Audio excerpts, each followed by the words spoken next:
Lorsque nous vivons dans la présence de Dieu et que nous passons un temps dans la présence de Dieu, nous sommes fortifiés et nous trouvons une force dans notre vie qui nous permet de faire ce que nous devons faire au moment où nous devons le faire. Restez avec nous dans Jouissez de votre vie.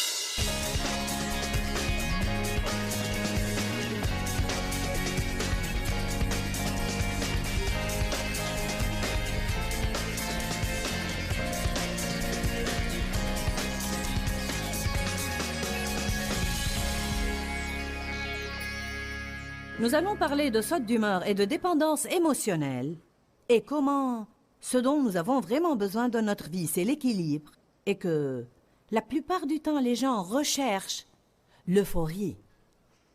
Tout le monde pense qu'il doit être en pleine euphorie et surexcité émotionnellement. Évidemment, c'est formidable de s'amuser. C'est bon de faire des choses passionnantes. Mais il y a un problème quand vous vous laissez surexciter. Le problème est que lorsque vous devenez surexcité pour très longtemps, vous vous épuisez émotionnellement. Et d'habitude, l'autre facette à cela, c'est que vous allez vous effondrer. Avez-vous jamais remarqué que parfois vous revenez de vacances vraiment passionnantes et vous finissez par être de mauvaise humeur? Allez, quelqu'un a jamais remarqué ça? D'accord, c'est bon. Mais pourquoi cela arrive? Nous devons nous rendre compte, et je veux que vous le compreniez aujourd'hui. La plus grande partie de notre vie est simplement lundi, mardi, mercredi, jeudi, vendredi, samedi, dimanche. Lundi, mardi, mercredi, jeudi, vendredi, samedi, dimanche. Lundi, mardi, mercredi. Qui comprend ce que je dis? Je crois de tout cœur que nous sommes des personnes ointes par le Saint-Esprit pour vivre pleinement et jouir à fond de notre vie quotidienne ordinaire. Je ne crois pas que, en tant que croyants au Seigneur Jésus-Christ, remplis du Saint-Esprit, nous devrions nécessairement avoir dans notre vie des choses excitantes qui se passent tout le temps. Et comme je l'ai dit, nous jouissons de ces choses et Dieu nous donne ces choses en compensation. Nous devons tous nous amuser et avoir des choses spéciales à faire. Mais je crois qu'une bonne part du problème du monde aujourd'hui, c'est que les gens veulent aller d'une euphorie à une autre. Et quand elles ne répondent plus à leurs besoins, ils auront besoin de quelque chose de plus euphorique. Et quand cela ne marche plus, ils auront besoin de quelque chose d'encore plus euphorique. Parce que vraiment, ce genre de choses peut devenir comme une drogue. C'est pour cela que tant de gens aujourd'hui, qui ne sont pas croyants en Jésus-Christ, se droguent et se livrent à toutes sortes d'abus de substances toxiques, au jeu, à la perversion sexuelle, etc., etc. À dire vrai, sans Jésus, les gens ne savent vraiment pas comment vivre la vie ordinaire de tous les jours et s'en réjouir. Si toute votre joie provient d'une certaine circonstance ou d'un certain événement, alors évidemment vous allez rechercher un certain événement ou une certaine circonstance super spectaculaire tout le temps. Mais je vous dis, vous devenez adulte quand vous atteignez le point où vous pouvez vous réjouir d'aller chez l'épicier, de tondre votre gazon, de nettoyer votre maison, d'élever vos enfants, d'aller au travail, de conduire votre voiture et de vous asseoir sous un tuyau qui fuit dans une réunion de Joyce Meyer. Amen. Je suis sûre que personne n'aime devenir trempé, mais tout le monde avait une excellente attitude. C'est ce qui est impressionnant dans une chose pareille. Pour autant que je le sache, on n'a pas eu des gens qui se sont plaignés, et je suis sûre qu'il y a eu des gens dont les vêtements se sont abîmés et leurs Bibles se sont abîmés et des choses comme ça. Et c'est vraiment impressionnant de voir des chrétiens dans une épreuve avec une bonne attitude. Qui sait ce que doit être notre but? Être capable dans une épreuve de garder et de maintenir une bonne attitude. Je ne sais pas ce que vous en pensez. J'espère que vous arrivez à comprendre ce que je suis en train de dire ce matin. Ce fut un événement pour moi lorsque je me suis rendu compte, il y a quelques années, que je n'avais pas besoin de rechercher des choses excitantes tout le temps, mais que j'avais besoin de trouver une place en Dieu où je pourrais être heureuse, quelles que soient les circonstances. Le mot joie dans le dictionnaire est défini comme étant n'importe quel sentiment allant de l'extrême hilarité, qui est un bout du spectre dont nous parlons, jusqu'au plaisir calme et serein. À dire vrai, je crois que nous devrons rechercher le plaisir, calme plutôt que l'extrême hilarité. Comment pouvez-vous rester stable dans ce monde instable? Comment pouvons-nous éviter les balancements d'humeur? Une balançoire va de haut en bas et de haut en bas et de haut en bas et de haut en bas. Pour être franche, j'ai vécu tant d'années de ma vie en étant ce que j'appelais un yo-yo chrétien. De haut en bas et de haut en bas. J'ai vraiment atteint un point où j'avais peur de moi-même. Parce que je me réjouissais des hauts, mais je détestais les bas et je ne savais jamais à quel point ils allaient arriver. Et lorsqu'ils arrivaient, je ne savais pas comment les contrôler. Allez, nous parlons ce week-end de comment gérer nos émotions et de ne pas laisser ces émotions nous gérer. Après avoir vécu longtemps comme ça, j'en ai eu finalement marre d'être complètement épuisée et frustrée. Des hauts et des bas, et des hauts et des bas, et des hauts et des bas, et des hauts et des bas, et des hauts et des bas. Il faut beaucoup d'énergie pour arriver en haut. Et puis, il y a un facteur d'anéantissement qui accompagne la chute. Et une fois que vous êtes en bas, il faut beaucoup d'énergie pour essayer de remonter en haut. Alors, les gens qui vivent comme ça sont littéralement épuisés, émotionnellement, mentalement, ainsi que physiquement, à cause de l'extrême fatigue de tous ces hauts et bas et hauts et bas et hauts et bas. J'ai mentionné la veille combien je m'enthousiasmais à propos de mes réunions, jusqu'au point de m'épuiser physiquement. Puis je rentrais à la maison et j'étais émotionnellement épuisée et je finissais par pleurer toute la journée qui suivait la conférence. J'ai pensé, c'est bête. Je voyage et Dieu agit et bénit, puis je rentre chez moi et je pleure. Où est la logique là-dedans? J'ai commencé finalement à me rendre compte que je m'épuisais en me laissant me déchaîner émotionnellement. Personne ne m'avait jamais appris qu'il était possible de gérer ça, de dire d'accord, nous allons nous réjouir de ça, nous allons nous enthousiasmer, mais nous n'allons pas aller au-delà du point où ça va vraiment ouvrir une porte à l'ennemi, parce que la Bible dit dans 1 Pierre 5,8 « Soyez sobre, votre adversaire le diable rôde comme un lion rugissant cherchant qui il dévorera. » Quand nous perdons l'équilibre dans l'une ou l'autre extrême, allez maintenant. Lorsque nous perdons l'équilibre, à ce moment-là, nous nous attirons des ennuis et nous ouvrons une porte à l'ennemi. Je crois qu'une des raisons pour lesquelles la grande partie de notre vie est quelque part au milieu, et moyenne, et ordinaire, c'est parce que c'est vraiment là que Dieu veut nous voir vivre. Il ne nous veut pas ni en haut, ni en bas. Beaucoup de vous n'étaient pas là la veille, mais j'avais lu un passage dans Ésaïe 40 qui dit que Dieu abaisse les montagnes et les collines et comble les vallées. Il aplanit chaque lieu aride et accidenté devant nous. Donc il semble comme si la place où Dieu veut nous voir vivre soit une place agréable, homogène et plane. Comment pouvons-nous rester stables dans un milieu instable? Un des moyens de rester stable est de passer beaucoup de temps avec Dieu. Simplement être en sa présence. Je peux vous garantir que le fait de réserver ce temps ce week-end, beaucoup d'entre vous ont pris des vacances, d'autres ont pris leur samedi, et je sais que ce temps est précieux pour les gens qui travaillent. Et vous êtes venus passer un temps supplémentaire avec Dieu, en sa présence, à l'adorer et à écouter sa parole. La Bible dit dans Psaume 91, verset 1, « Et je vous demande d'ouvrir vos Bibles. Celui qui demeure dans le lieu secret du Très-Haut restera stable et inébranlable à l'ombre du Tout-Puissant, dont la force aucun ennemi ne peut résister. » Donc, lorsque nous demeurons, et demeurer veut dire vivre, lorsque nous vivons dans la présence de Dieu et que nous passons un temps dans la présence de Dieu, nous sommes fortifiés et nous trouvons une force dans notre vie qui nous permet de faire ce que nous devons faire au moment où nous devons le faire. Le problème avec la vie, c'est qu'elle est pleine de surprises. Je ne savais pas la veille quand j'ai dit ouvrez au psaume 91:1 qu'un tuyau allait éclater. Je ne savais pas quand je suis rentrée à la maison que j'allais avoir une mauvaise nouvelle. Je ne savais pas vraiment ce qui allait arriver ce matin dans la réunion jusqu'à ce matin. Alors, il y a des tas de choses dans la vie que nous ignorons et nous devons être assez forts dans le Seigneur. Allez, pour être préparés à faire face à n'importe quoi, avec une bonne attitude, en restant stable, parce que le mot émotion vient en fait du mot mouvoir. Ce qui arrive, c'est que les sentiments se soulèvent et veulent décoller dans une certaine direction, et Satan veut que nous les suivions de trop près. Le diable veut que nous soyons d'accord avec tout ce que les sentiments veulent. Nous devons dire, j'ai fait ce voyage auparavant, je ne vais pas voyager cette fois-ci, faites ce que vous voulez faire, sentiments, mais moi je ne bougerai pas d'ici.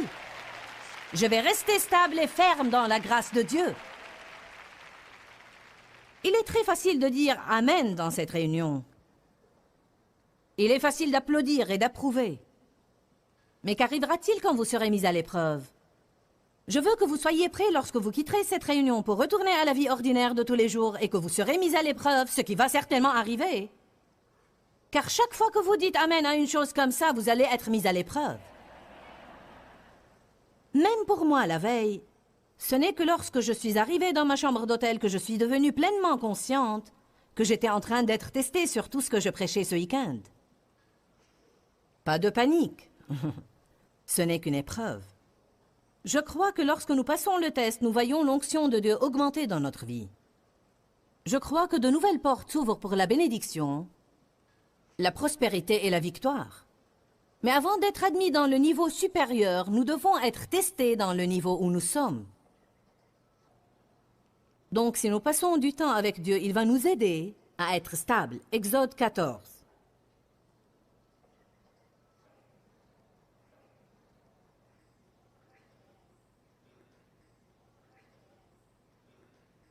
Il y avait une situation intense pour les Israélites qui se déroulait là. Ils avaient la mer Rouge devant eux et l'armée égyptienne derrière eux. Je dirais qu'ils étaient vraiment coincés. Pensez-y. Qu'allons-nous faire? Où pourrons-nous aller? Comment allons-nous nous en sortir? La panique s'est installée. Je regarde devant moi et je vois la mer Rouge, pas moyen de la traverser. Je regarde derrière moi et je vois l'armée égyptienne. Je ne sais comment lui échapper. Alors que demande Dieu à ces gens de faire? Verset 13, Moïse dit au peuple, « Ne craignez rien. Restez en place. Soyez fermes, confiants, en rien découragés. » Ce sont les mots qui remplacent le mot « stable ». Et regardez la délivrance du Seigneur. Quand allons-nous voir la délivrance du Seigneur? Lorsque nous restons stables et nous espérons en lui. Regardez la délivrance que le Seigneur va vous accorder en ce jour, car les Égyptiens que vous voyez aujourd'hui, vous ne les verrez plus jamais. Si vous passez ce test, cet ennemi ne va plus vous poursuivre de nouveau. Le Seigneur combattra pour vous, et vous allez garder votre paix et rester au repos. Amen. Il y a d'autres passages. Je peux me référer à Philippiens 1, 28. Notez-le, puis lisez-le plus tard.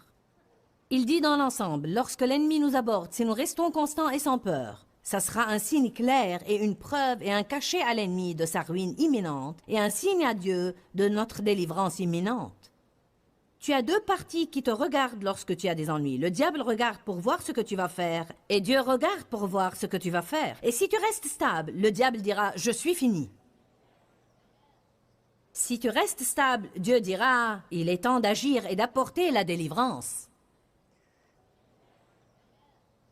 Donc, notre rôle est de rester en place et de regarder la délivrance du Seigneur. Les hauts et les bas doivent disparaître, et pas seulement les hauts. Je crois que beaucoup d'enseignements ont eu pour sujet la dépression et le découragement. Mais je ne crois pas avoir jamais entendu parler de quelqu'un qui enseigne sur les dangers de se laisser toujours en euphorie, car le commentaire semble plutôt comme « Où est le mal ?» Allons regarder la vie d'Élie maintenant, et je pense que nous allons voir où est le mal.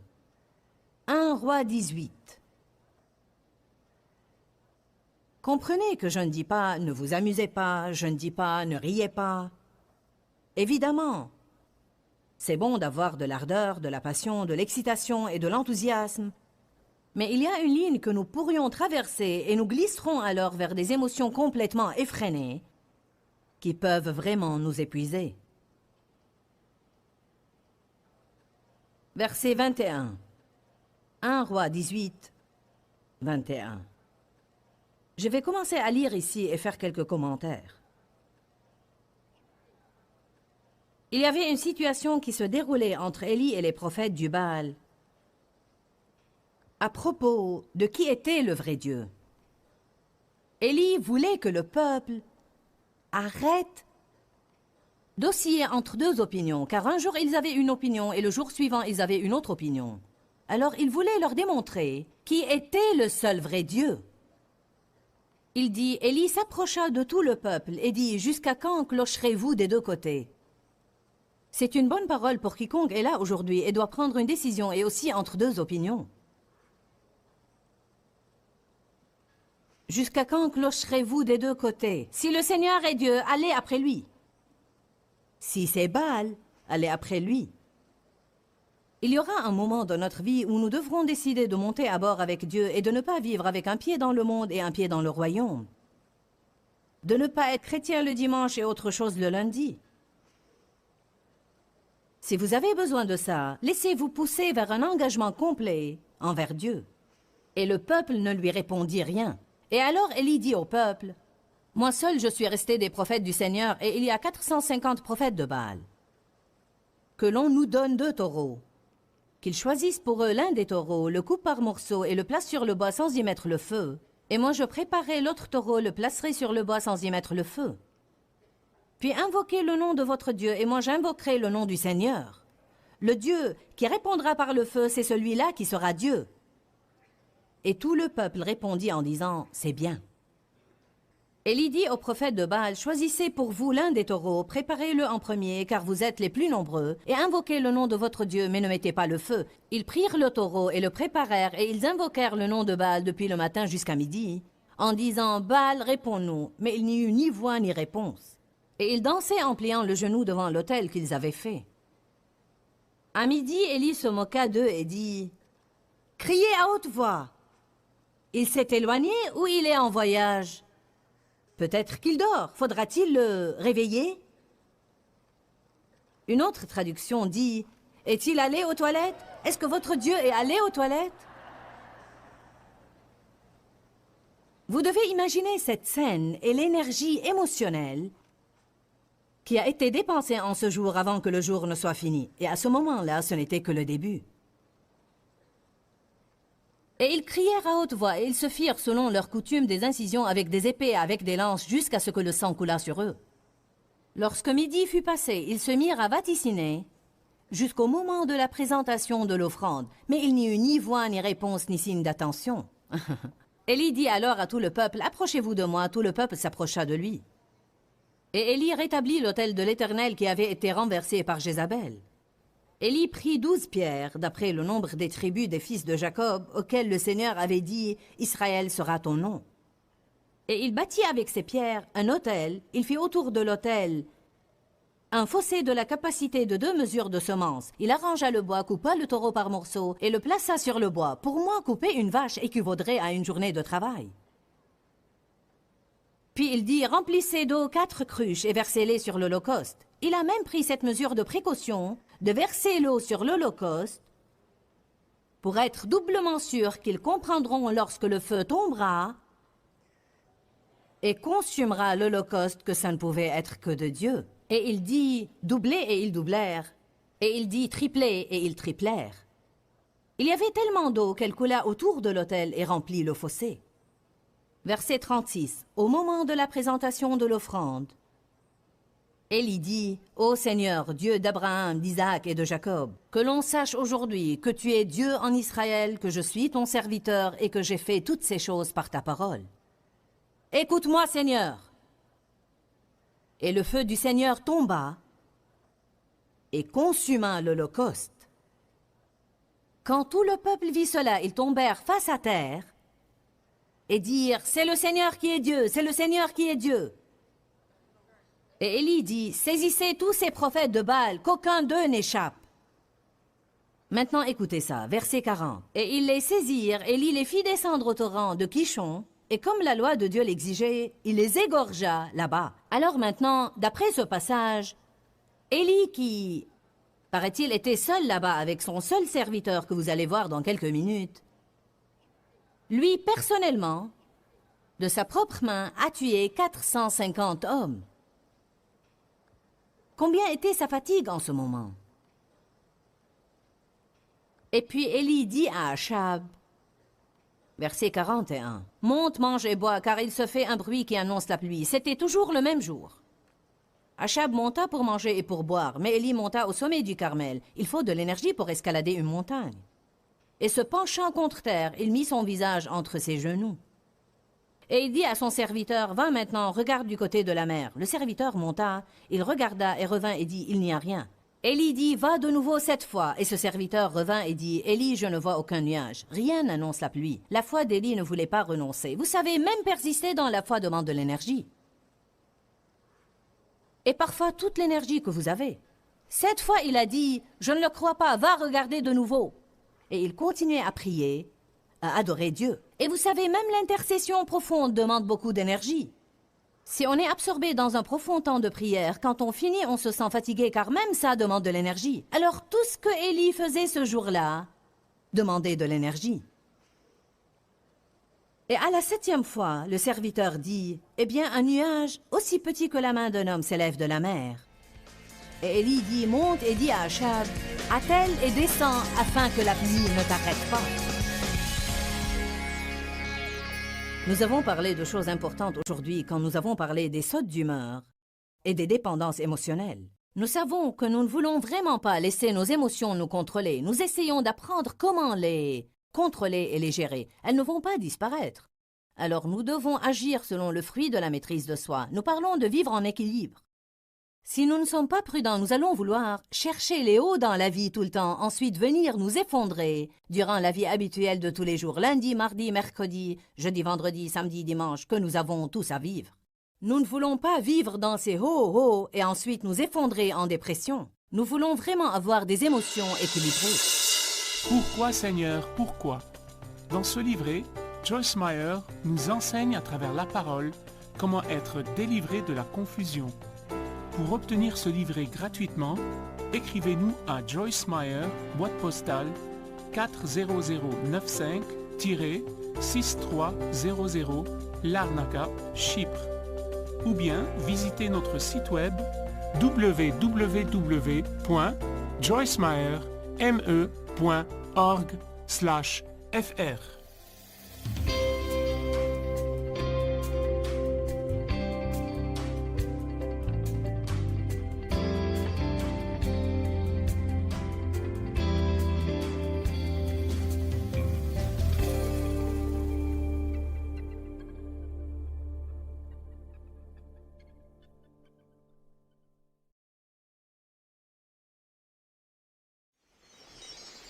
Je vais vous poser une question. Quand nous avons un grand problème d'orgueil,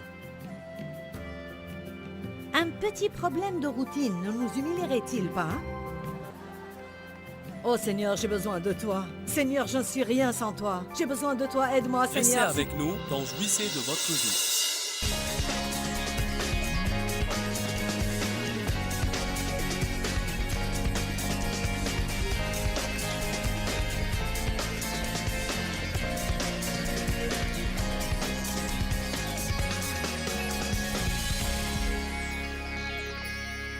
On va parler ce week-end de la nécessité d'être content et satisfait.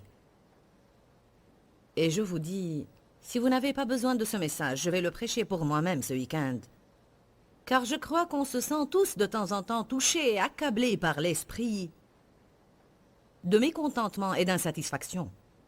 Bien qu'il y ait toujours quelque chose que nous voulons dans notre vie, nous oublions de nous réjouir là où nous sommes dans notre cheminement vers le but. Est-ce que vous êtes d'accord avec moi que nous avons un problème continu? On est bien pour un certain temps, puis quelque chose arrive et le diable nous prend au dépourvu. On passe par des périodes où on est reconnaissant et on croit qu'on est le peuple le plus béni sur terre, puis très rapidement on trouve de quoi se plaindre. C'est pourquoi on a à entendre les mêmes choses sans arrêt. Il n'est pas nécessaire qu'on entende toujours une nouvelle parole, mais il faut qu'on entende une parole opportune au moment convenable. Je crois que c'est une parole qu'on a besoin d'entendre ce week-end. On va aborder ce sujet de 4 façons différentes. Dans l'un des messages, on va parler des moments choisis par Dieu et comment on se sent mécontent vis-à-vis du temps choisi par Dieu. Je vais intituler ce message « Je suis pressé, mais Dieu ne l'est pas ». On va parler précisément de notre mécontentement de nous-mêmes et comment on veut toujours être ce qu'on n'est pas ou on veut toujours être comme quelqu'un qu'on connaît et comment on a besoin d'être satisfait de nous-mêmes. Si vous n'êtes pas satisfait de vous-même, vous n'allez jamais être satisfait de personne. Vous ne pouvez pas donner aux autres ce que vous n'avez pas. Je dis toujours aux gens, vous n'allez jamais échapper à vous-même. Vous n'allez jamais échapper à vous-même. Je veux dire que vous êtes avec vous-même tout le temps. Si vous êtes des gens mécontents de vous-même, pensez alors à la vie misérable qui vous attend. J'ai écrit ici dans mes notes ce que je vais dire tout d'abord. Je crois que notre mécontentement est une insulte à Dieu. Puisque j'aime Dieu et que je ne veux jamais faire quelque chose qui l'insulte ou bien qui attriste le Saint-Esprit, c'est une bonne façon de voir les choses. Quand je me sens mécontente, quand je murmure et quand je me plains, j'insulte le Seigneur, je l'attriste. Parce qu'il dit, je suis en charge de votre vie, j'ai un bon plan. Je transforme le tout pour votre bien.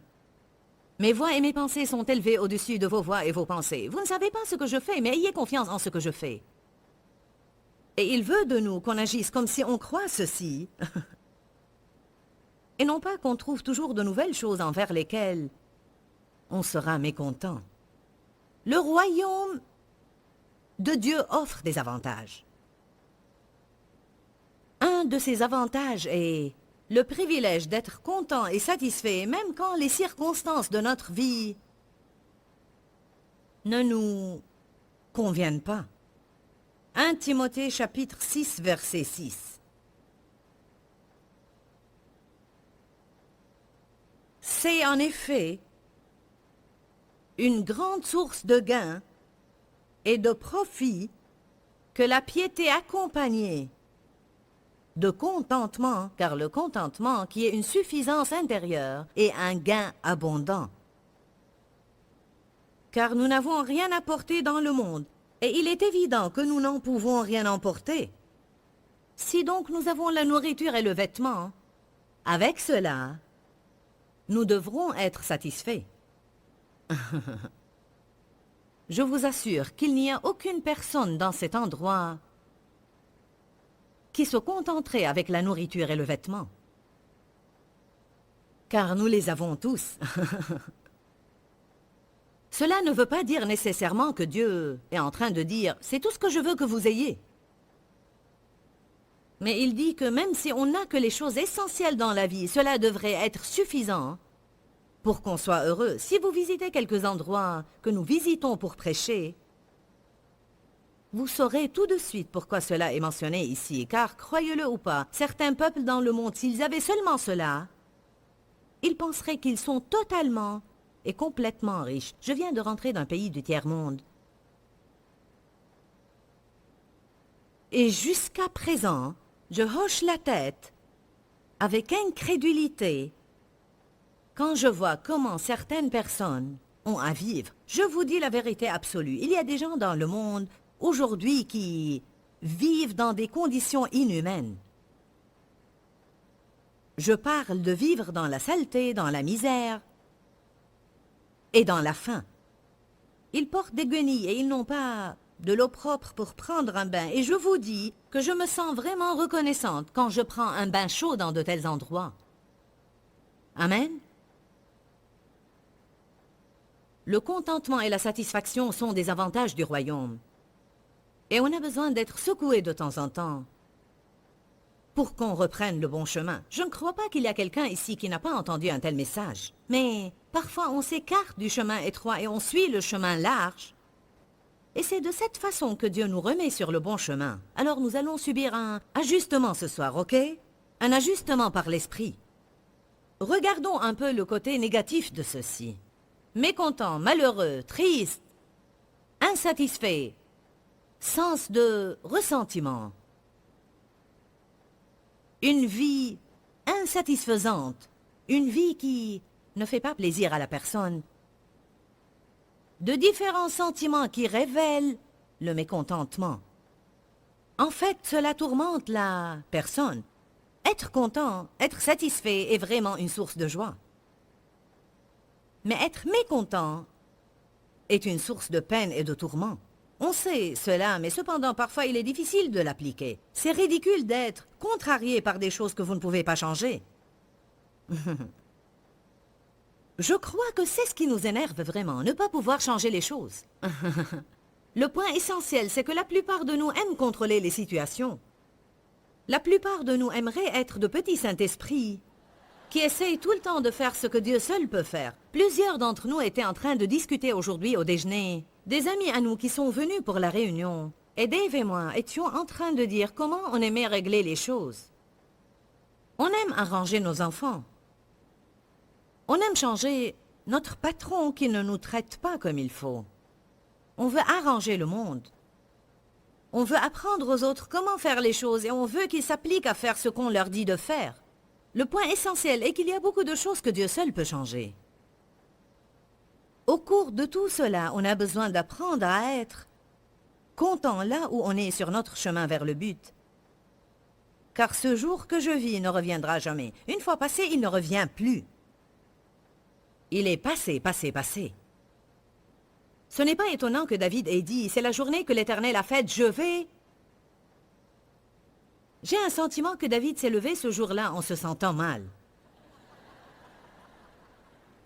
Je le sens vraiment. Je crois que quand on lit de telles choses dans la Bible, on découvre les annales de personnes qui ont senti ce qu'on ressent nous-mêmes parfois. Et elles avaient à prendre une décision et faire une déclaration de foi de ne pas vivre selon leurs sentiments. C'est ici la journée que l'Éternel a faite. C'est un luxe précieux que le Seigneur m'a donné, vivre et respirer. Encore un jour.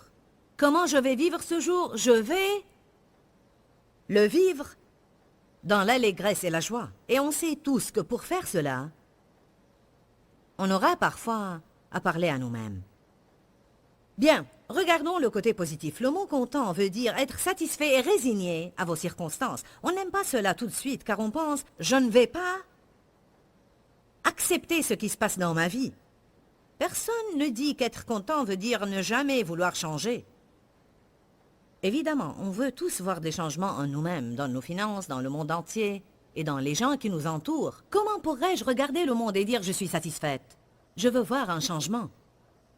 Cependant, l'apôtre Paul dit « J'aime la façon dont cela est inscrit dans la Bible amplifiée. » Paul a dit « J'ai appris à être content et satisfait au point de ne pas être inquiet. » Et non pas au point de ne jamais vouloir changer. Je veux changer, nous voulons tous changer. Mais satisfait au point de ne pas être inquiet, quel que soit l'état dans lequel je me trouve. Et je crois qu'on a à l'apprendre. Je ne sais pas combien il a fallu à Paul pour l'apprendre. Et combien de fois il avait à faire le tour de la montagne avant de l'apprendre. Mais d'une manière ou d'une autre, il l'a finalement appris. Allons où Paul a parlé de cela dans Philippiens chapitre 4.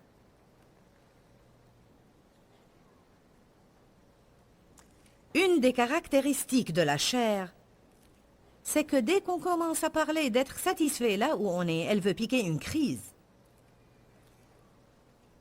Du moins, ma chair le fait parfois. Est-ce que votre chair aime piquer une crise?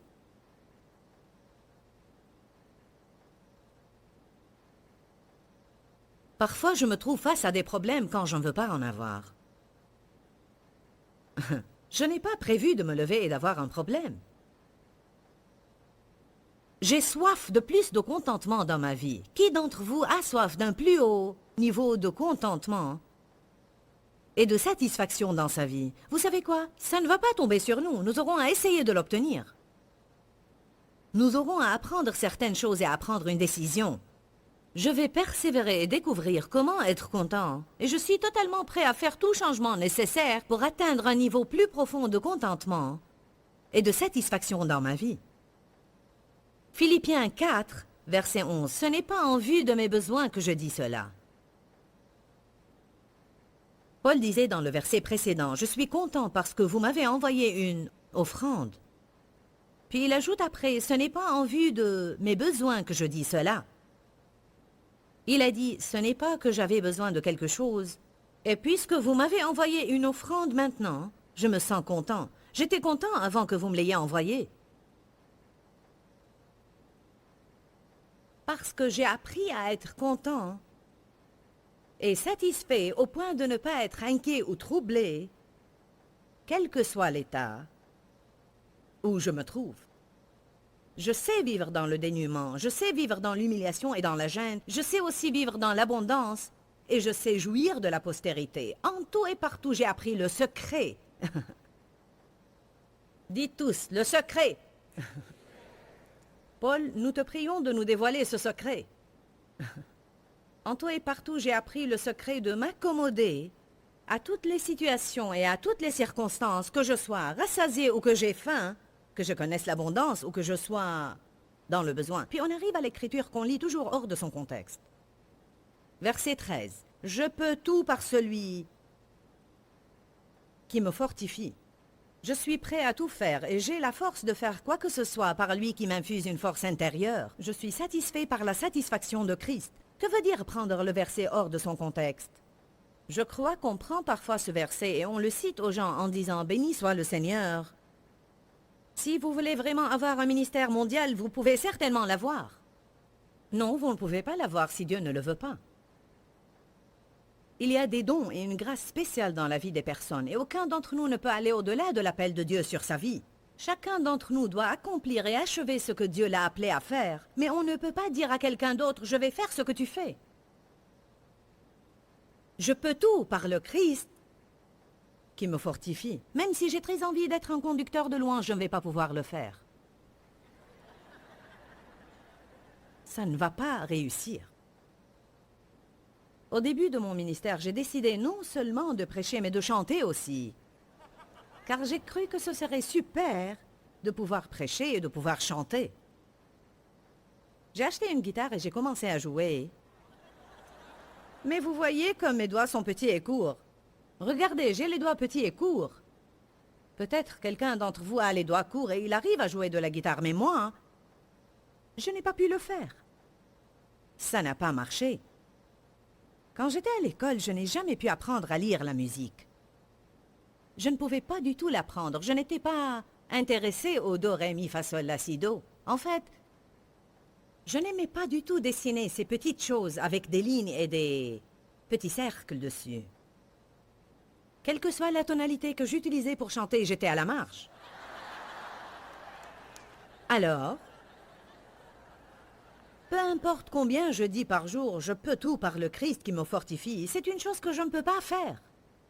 Il ne faut pas qu'on tire une écriture hors de son contexte. Quand Paul a dit cette écriture, par la force de Christ, je peux tout faire, il voulait dire, je peux être content même quand je passe par de mauvaises circonstances. Et je peux aussi faire le bien quand je passe par de bonnes circonstances. Et il est important qu'on puisse faire les deux. L'année passée, Dieu m'a dit quelque chose que j'ai vraiment aimé. Il a dit, il y a 2 tests différents que les gens doivent réussir concernant l'argent. Comment ils agissent quand ils ont de l'argent et comment ils agissent quand ils n'ont pas d'argent.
On pourrait avoir une mauvaise attitude quand on n'a pas d'argent, mais certains ont une mauvaise attitude quand ils en ont. Soudain, ils se sentent mieux que les autres, ils n'ont plus de temps à donner aux autres et ils ne vont plus rien faire pour les autres. Alors Paul a dit, je sais comment vivre, que ce soit dans l'abondance ou que ce soit dans le besoin. Je suis un homme heureux dans les 2 cas. Ma joie ne provient pas de mon argent. Il a dit par la force de Christ, je peux tout faire. Alors, quel est le secret dont Paul parlait? Une des choses que je vais vous dire, c'est que toute notre vie, étant qu'on est vivant sur cette terre, on va avoir un mélange d'abondance et de besoin. Personne n'aime entendre cela, car on veut tous penser qu'on va atteindre une place glorieuse où l'on ne fait rien que flotter sur la nuée de gloire toute la journée. Alléluia, Alléluia. On va avoir un mélange de choses qu'on aime et de choses qu'on n'aime pas. On va rencontrer des personnes qui nous apprécient et nous aiment tout le temps, et on va les aimer infiniment, et des personnes qui nous exaspèrent et nous rendent fous. Amen. Je t'en prie, éloigne cette personne vite de ma vie, Seigneur. Cela ne vous fera aucun bien. Vous allez rencontrer au moins 2 personnes pareilles dans l'endroit suivant que vous allez visiter.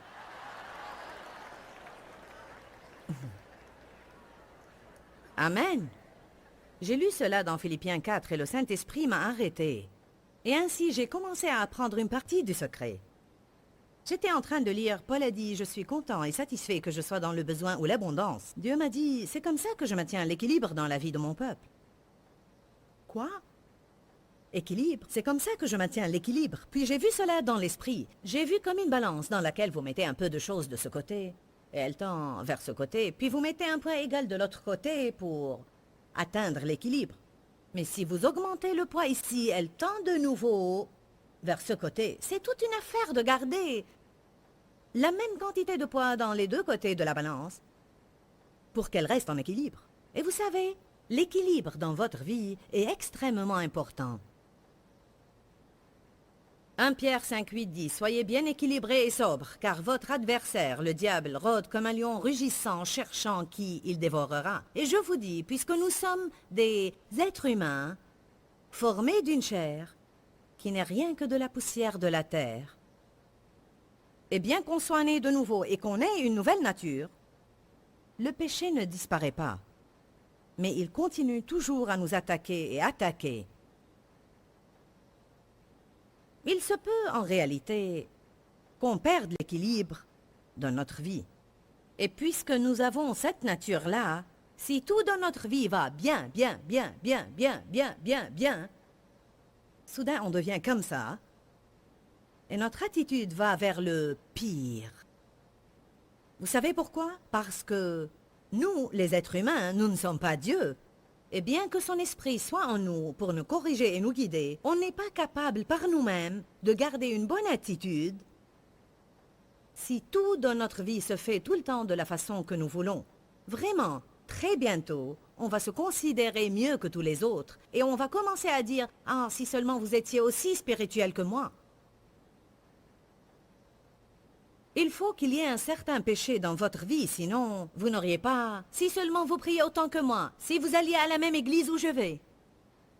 Est-ce que vous m'entendez bien? Soudain, notre vie devient un désastre total. Et qu'est-ce qui nous équilibre de nouveau? Un problème. Je vais vous poser une question. Quand nous avons un grand problème d'orgueil, un petit problème de routine ne nous humilierait-il pas? Oh Seigneur, j'ai besoin de toi. Seigneur, je ne suis rien sans toi. J'ai besoin de toi, aide-moi Seigneur. Si tu ne m'aides pas, je ne sais pas ce que je vais faire.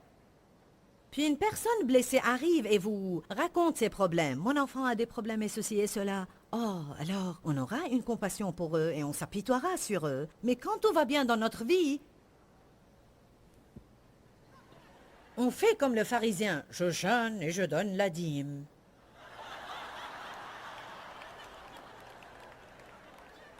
Amen. Une des choses qui m'ont aidé, beaucoup de choses m'ont aidé, mais une des choses qui m'a aidé le plus, c'était quand je me trouvais face à des choses que je n'aimais pas. Et je disais, Seigneur, je n'aime pas cela, mais il semble que je dois en avoir besoin. Et je crois vraiment que ça va œuvrer pour mon bien. Cela pourrait ne pas avoir l'air positif maintenant, mais je suis sûre et certaine qu'à un moment donné, il va œuvrer pour mon bien et qu'à un moment donné, il va correspondre à ton plan global pour ma vie. Croyez-le ou pas, le plan global de Dieu consiste non seulement à me bénir, mais aussi à développer en moi une attitude de piété et à me voir grandir spirituellement en oubliant mes propres intérêt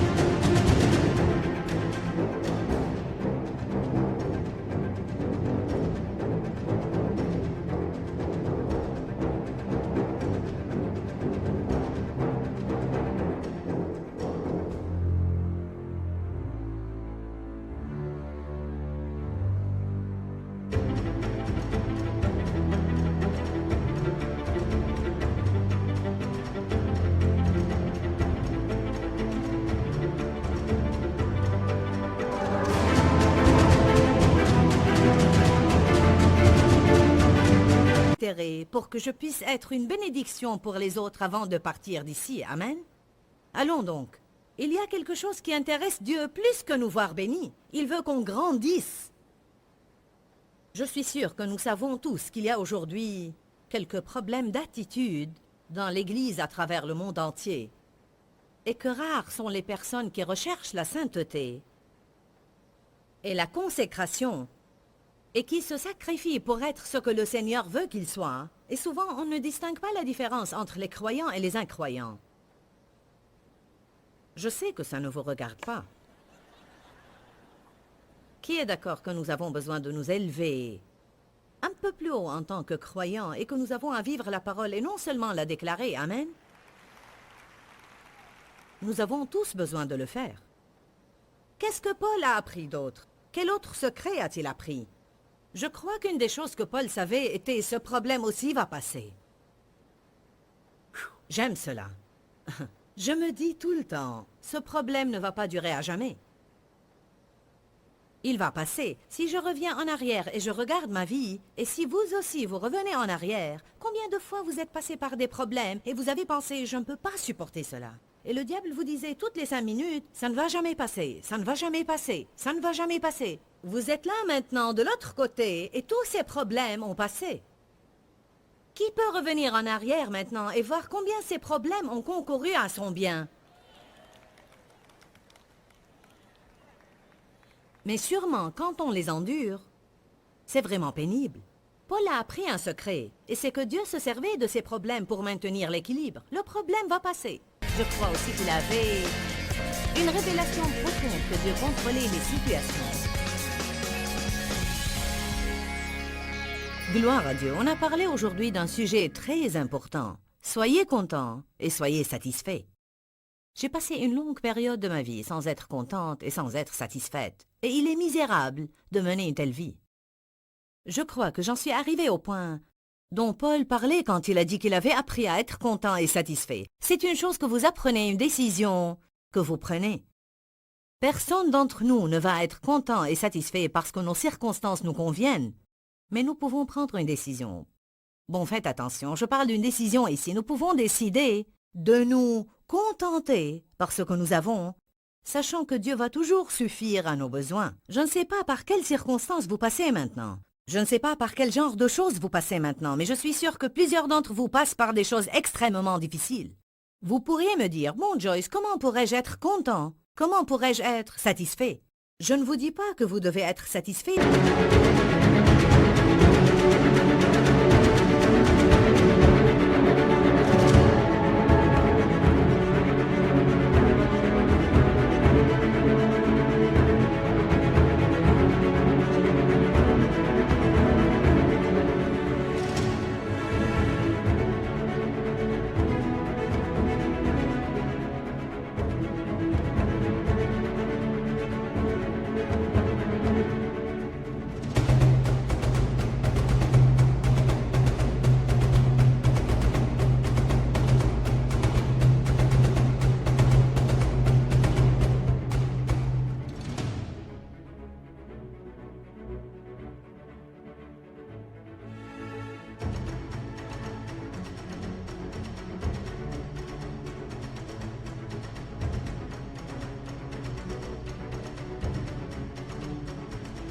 jusqu'au point de ne vouloir aucun changement dans votre vie.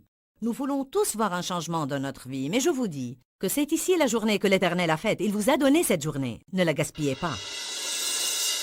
Pourquoi Seigneur, pourquoi?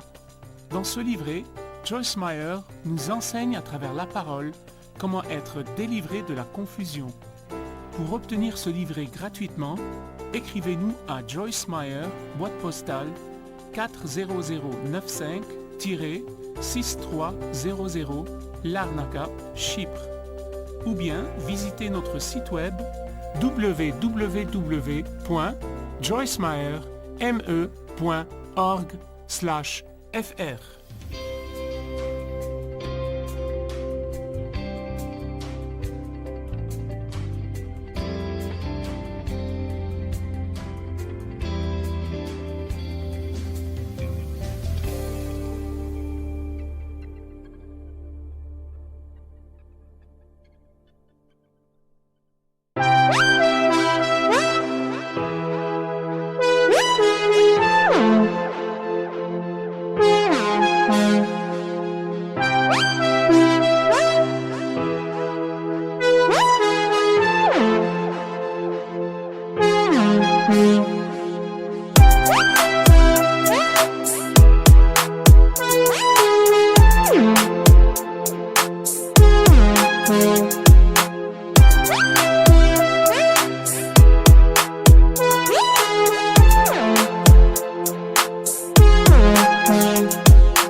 khắp phương trời vẫn nhớ tới quê hương. Người về đây thăm làng trù quê mẹ và làng sen quê cha, xúc động bồi hồi người rơi giọt lệ, thương mái nhà tranh thương đất mẹ nghèo. Đi suốt cuộc đời